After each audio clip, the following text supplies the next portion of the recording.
आज हम आपको एक ऐसी नारी की कथा सुनाएंगे जिसकी सुंदरता से इंद्र का भी मन विचलित हो गया। इंद्र ने कपट से उसके साथ संबंध बनाया। जय सिया राम मित्रों, क्या आपने कभी सोचा है कि स्वर्गलोक के राजा इंद्र जिनके पास असंख्य और सुंदर अप्सराएं थीं, फिर भी वे एक व्याहता स्त्री के ऊपर इतने मोहित हो गए कि लोक लाज को तार तार कर दिया, जिसके कारण उन्हें शाप भी मिला। जी हाँ, हम बात कर रहे हैं भगवान ब्रह्मा की मानस पुत्री और महर्षि गौतम की पत्नी अहिल्या की। ब्रह्मा जी ने अहिल्या को सबसे सुंदर स्त्री बनाया। सभी देवता उनसे विवाह करना चाहते थे।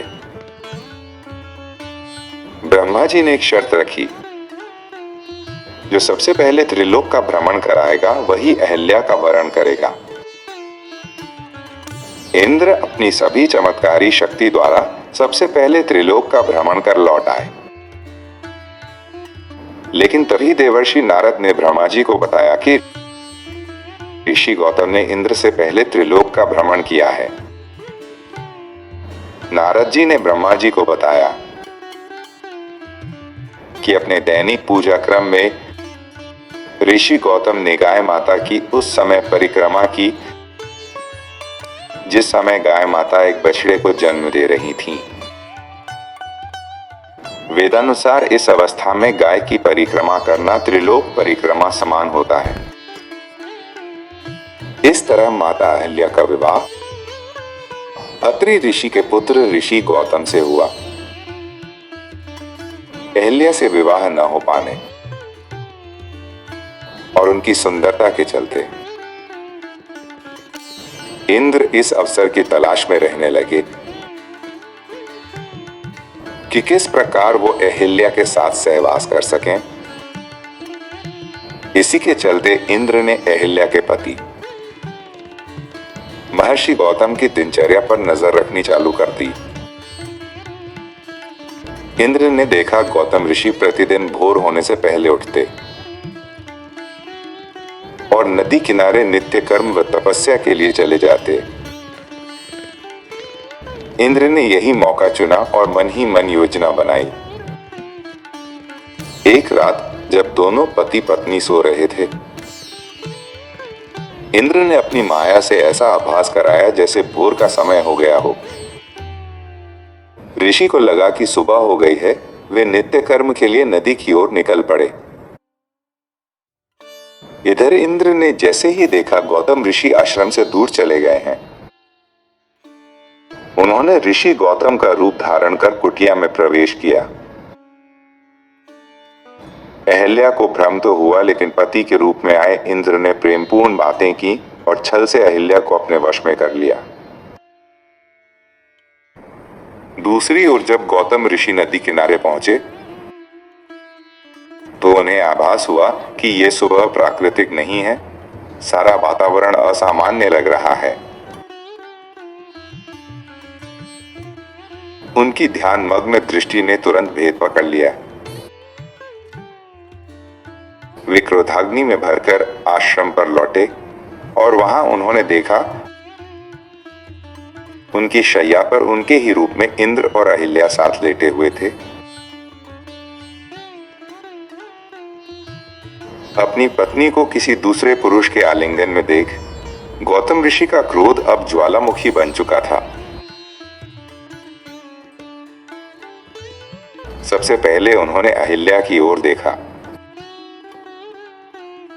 उनके हृदय में पीड़ा थी, धोखा था, लेकिन भीतर ये भी जानते थे कि अहिल्या ने जानबूझकर छल नहीं किया।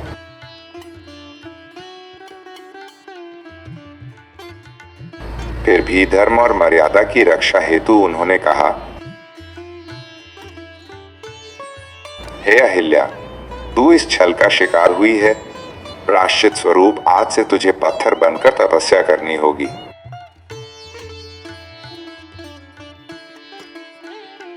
जब तक भगवान विष्णु का अवतार राम इस धरती पर आकर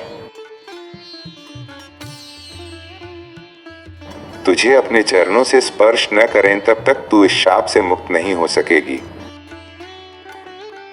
इतना कहकर उन्होंने अहिल्या को शिला बनने का शाप दे दिया। इसके बाद गौतम ऋषि का क्रोध इंद्र की ओर मुड़ा। वो बोले, हे इंद्र, तू स्वर्ग का राजा होकर भी वासना का दास बना। आज से तेरे शरीर पर सहस्त्र योनियां उगाएंगी, ताकि तू चाहे भी तो किसी स्त्री के पास न जा सके। क्षण भर में इंद्र के पूरे शरीर पर 1000 योनियां उभर आईं। स्वर्गलोक का राजा अब उपहास का पात्र बन चुका था। अपमानित और व्यथित होकर इंद्र ने गौतम ऋषि से क्षमा मांगी।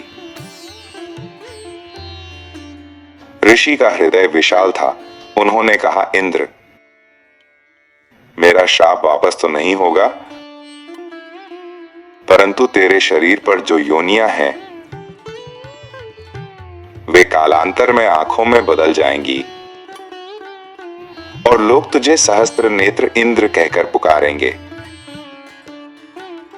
यही कारण है कि आज भी इंद्र को सहस्त्राक्षी कहा जाता है, 1000 आंखों वाला। इधर बहुत वर्षों तक अहिल्या शिला बनी रही। वन में पड़े पड़े उन्होंने अपने प्रायश्चित को स्वीकारा। फिर एक दिन वो क्षण भी आया जब महर्षि गौतम के कहे गए वचन सत्य हो गए। त्रेता युग में जब भगवान विष्णु ने राम अवतार लिया और अपने गुरु विश्वामित्र के साथ वन से गुजरे, तो उनकी दृष्टि शिला रूपी अहिल्या पर पड़ी। ऋषि विश्वामित्र की आज्ञा पाकर भगवान राम ने पत्थर को स्पर्श किया। उनके चरणों का स्पर्श पाकर अहिल्या फिर से अत्यंत सुंदर नारी बन गई। भगवान राम को सामने देखकर अहिल्या के आंसू बह निकले। उन्होंने प्रभु राम के चरणों में गिरकर कृतज्ञता प्रकट की। प्रिय दर्शकों, यह कथा सिर्फ वासना और छल की नहीं है। ये सत्य धर्म और स्त्री की पवित्रता को समझाने वाली है। इंद्र देवताओं के राजा थे, लेकिन उनकी वासना ने उन्हें श्रापित कर दिया। अहिल्या निर्दोष होते हुए भी छल का शिकार बनी, पर अंततः भगवान राम ने उन्हें मुक्त किया। यही संदेश है, धोखा और अधर्म चाहे कितना भी शक्तिशाली क्यों न लगे, अंत में सत्य और धर्म ही विजयी होता है। दर्शकों, आपको ये कथा कैसी लगी? अगर आपको ये कथा अच्छी लगी है तो आप हमारे चैनल को सब्सक्राइब अवश्य करें। आप हमें कमेंट कर बताएं कि आप आगे कौन सी कथा सुनना चाहते हैं। वीडियो को शेयर करें जिससे सनातन धर्म का प्रचार होता रहे। मुझे आज्ञा दीजिए, अगले वीडियो में फिर मुलाकात होगी। तब तक के लिए जय श्री राम।